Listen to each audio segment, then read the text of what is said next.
Hello বন্ধুরা, নমস্কার। সবাই কেমন আছো? আশা করছি সবাই খুব ভালো আছো। আমরাও বেশ ভালো আছি। তো এটা হচ্ছে গণেশ পূজার দিনের ব্লগ। এখানে আমরা সবাই রেডি হয়ে চলে আসলাম। ইনি হচ্ছে আমার মা আর ভাই, ভাইয়ের বউর সাথে এসেছে। তো এসেই দেখলাম একটা খুব সুন্দর লাইটিং করেছে গেটের সামনেটা। প্রচণ্ড ভালো লাগছিল। উপর দিকে ছিল গণেশ বাবার ফটো, স্বস্তিক, ওম এগুলো ছিল। আর খুব সুন্দর লাইটিংটা হয়েছিল, দেখতেই পাচ্ছ তোমরা। অনেক সুন্দর ছিল লাইটিংটা। তো আমি দেখে মুগ্ধই ছিলাম। তো আমি দেখেই যাচ্ছি লাইটিংটা। দারুণ হয়েছিল লাইটিংটা। তো এইবার ভিতরের দিকে যাওয়া যাক, চলো। আর এই গণেশ পূজাটাতে আমি বিয়ের আগেই এসেছিলাম। আর বিয়ের পর কিন্তু আর যাওয়া হয়নি, এই কারণ সেই কারণ বলে।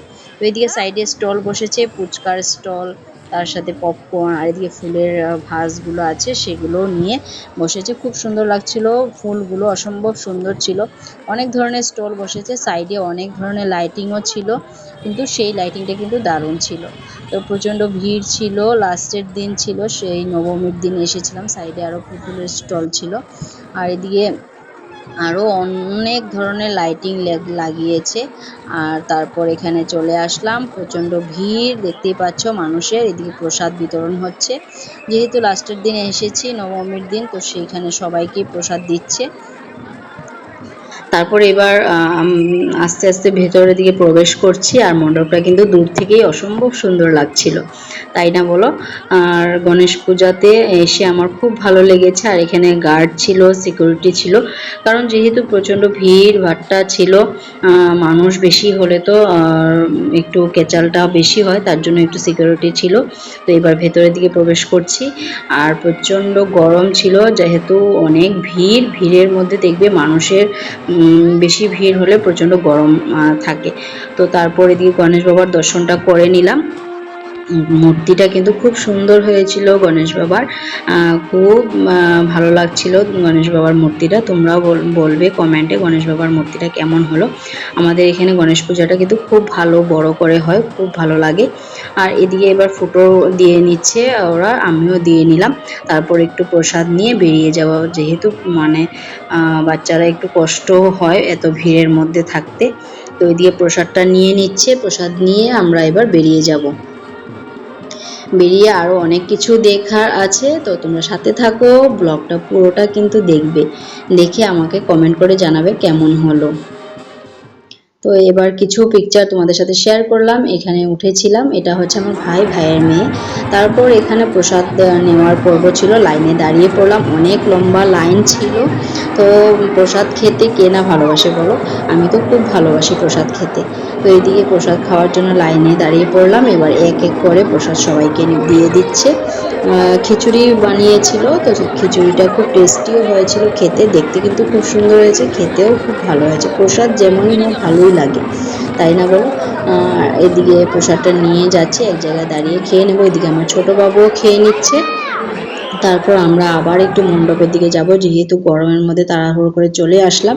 ওইদিকে দক্ষিণাটাও দেওয়া হয়নি, তো সেটাই দিতে আসলাম। এসে দেখছি একটা খুব সুন্দর মুহূর্ত চলছে, চলো তোমাদেরকেও শেয়ার করব। তো এদিকে এসে দেখলাম একটা ঢাক বাজানোর প্রতিযোগিতা হচ্ছে, খুব ভালো লাগছিল ঢাক বাজানোটা। আর সাইডে প্রাইজও রেখেছিল, ট্রফি রেখেছিল, এই যে এখানে ট্রফি ছিল। তো যারটা ভালো হবে ওরা মানে ট্রফিটা দেবে। আর এদিকে ঢাক বাজানোর এদিকে আমি এগোচ্ছি, খুব ভালো লাগছিল শুনে ঢাক বাজানোটা। তার জন্য এখানে অনেকটা সময় দাঁড়িয়ে ঢাক বাজানোটা শুনছিলাম। তোমরাও শোনো।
এদিকে ঢাক বাজানো শুনে চলে আসলাম। আইসক্রিম খাবে বলছিল, প্রচণ্ড গরম ছিল, তাই এই জন্য আইসক্রিমটা খেয়ে খুব ভালো লেগেছিল।